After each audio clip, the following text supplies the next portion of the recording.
کیا آپ جانتے ہیں کہ صرف ناراض رہنا بھی گناہ بن سکتا ہے؟ آئیے سمجھتے ہیں۔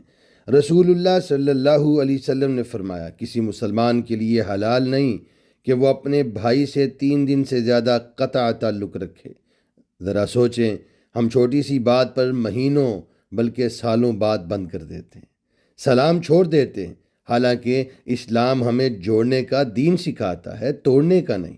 نبی کریم صلی اللہ علیہ وسلم فرماتے ہیں، 3 دن بعد بھی جو شخص پہل کر کے صلح نہیں کرتا وہ اللہ کی ناراضگی مول لیتا ہے۔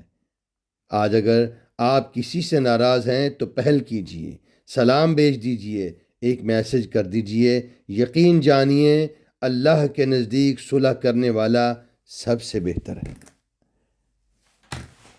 ویڈیو اچھی لگے تو سبسکرائب کریں، اپنا اور اپنے پیاروں کا خیال رکھیں۔